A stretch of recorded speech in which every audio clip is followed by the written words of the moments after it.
processes to Canada. Right, and how many? So, for example, the point system. It also actually would probably help.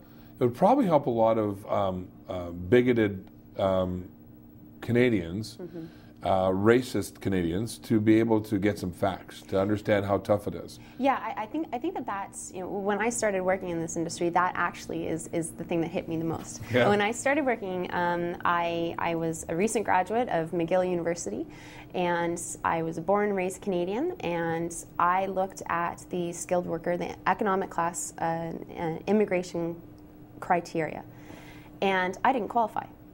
I didn't qualify to immigrate to Canada, and I was born and raised Canadian. I spoke English and French. I had a university education, and I didn't qualify. And I think that is a major point that people need to realize. People get a little bit afraid of the numbers sometimes. Canada let in over 500,000 new immigrants last year, and about 270,000 of those were skilled workers. Those skilled workers have to have incredible language abilities in either French or English. Many of them have it in both. They have to be very highly educated, and they have to have a lot of professional work experience in order to meet that 67-point system. It's not an easy thing to accomplish. Although Canada has often had a problem, this is just a social comment, has had a problem with what is a Canadian. Other than the fact that you live here, we've been allowed to be, in our pockets, and there are people here that emigrated here 40, 50 years ago that still have an accent, and you still can't hear it. You can't understand what they're saying English-wise. So I think our immigration issues, and this is not LoonLounge anyway, but however, it may change things. Maybe this could be a part of the change, was that once you got into your community, if you're in your community, whether it was Italian or Portuguese or Sri Lankan, it doesn't matter, all of them. Sometimes once you're there, you didn't have to really learn the languages. It didn't have to be part of it. And the Canadian experience is really that sort of much of a kaleidoscope of all of that. But it really, I think, for some people that some people get frustrated, or the Jewish community, whoever it was. Every immigrated population that's come here. Yeah. Has experienced sort of sitting in your own neighborhoods, but there's never been a call to action to cause people to create those bonds that to go across the street to meet their neighbor. And it really, no matter how hard we've tried, and I know we've done great jobs of multiculturalism. I think schools are doing a great job. Maybe we'll see it in the next 2 or 3 generations. Yeah. But I think that it's been a big challenge, and for people in my age group, we've experienced it. We've experienced that it's so frustrating because we see how people come to the country but don't adopt any of the country principles. And I wonder if LoonLounge will actually help sort of be one of those catalysts of change. Well, I really hope so.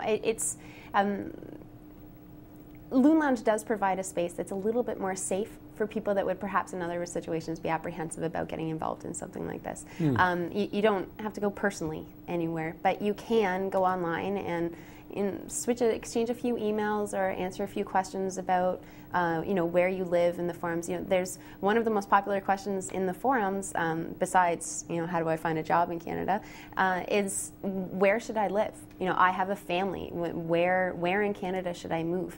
And this is this is a way that Canadians can get involved and say, well, I also have 2 kids and I live in this community. There's great schools there.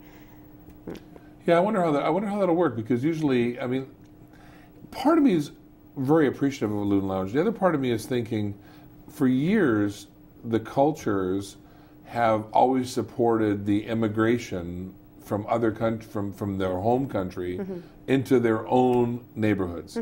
It's safe.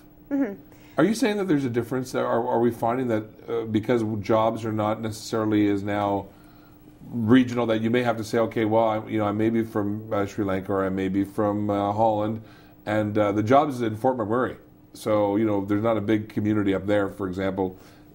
Is that what's changed? Like, what is LoonLounge solving in that case? I guess is it a way to stay in touch? But yeah, I think that we're just trying to bring people together. I understand what you're saying about the different, cultural communities, and the reality of the fact is that that's important. It is kind of important. Canada is a young country, and maybe that will be something that's a little bit more, maybe Canadian identity will grow over time. I think people need to understand that, we're still young, and we're growing in that way. The cultural communities are important for newcomers because it does give them, a sense of ease. Right. But we are living in a country where those borders don't necessarily need to be there, and I think that people need to realize that, you may be from Greece and living in the Greek, community in Toronto, but the Sri Lankan families living in the Sri Lankan community had the same immigration experience that you did, and your kids are going to the same schools. You're right, and actually I do a lot of work in schools, and I see a tremendous, especially at the grade school level, tremendous things that are going. Hey, listen, we're going to go to break. We'll come back. I'll tell you what I've seen in the schools. Some of you may be kind of shocked, and I'm very encouraged. We'll talk a little bit more about this, and also talk about what it's like to become a student here from another country, and why it's profitable for Canada to let them in. You'll be surprised. We'll be right back with more First Take Live. Stay with us.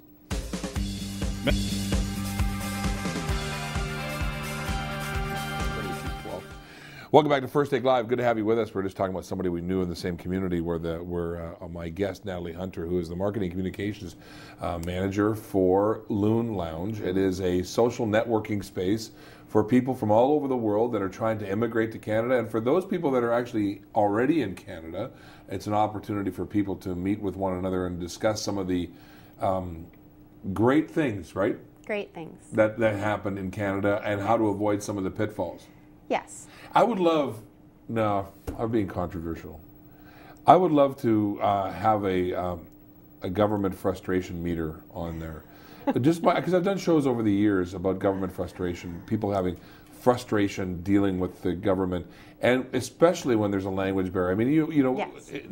And that's the other, and then there's predators out there. And there's been enough articles written about, some people that say they can be good advisors to immigrants to Canada. Yeah. And I called for this a number of years ago, saying we need to make a change. That these consultants for immigration and things, they're not even licensed. They're not even there's no regulatory. And that's because a lot of immigrants. We'll go to our caller in a second. But a lot of people who have immigrated who get fearful because there's a kind of a rattling going on, and they don't know what to do. They don't know if they should pick up the phone or not. They can go on the LoonLounge, and get this, because then they think they're going to be deported. Because something goes on, there's lots of fear. Yeah, there is a lot of fear, and it is something that we attempt to help people with on LoonLounge. It's an open and it's a safe community where you can ask the questions that you need to ask. We provide you with a lot of the information. I think that you brought up a good point about language barriers, which is something that we're really trying to focus on LoonLounge. It's not written in complex, highly elevated, legalized language. It's very familiar language, and a lot of the site is animated and interactive, and we're going to continue to build on tools like that in the coming year. And that will make the entire process a little bit more comprehensible to people with lower language abilities. Right. Let's talk about one of the people that are one of the members of LoonLounge, and we want to thank Wendy for being a part of our show. Hi, Wendy. Thanks for calling in. Hi, Wendy.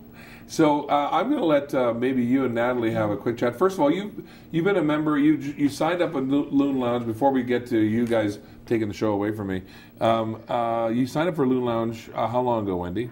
I think it's about a month ago now. Yeah, because it just, of course, just launched. Yeah. Why did you go to it?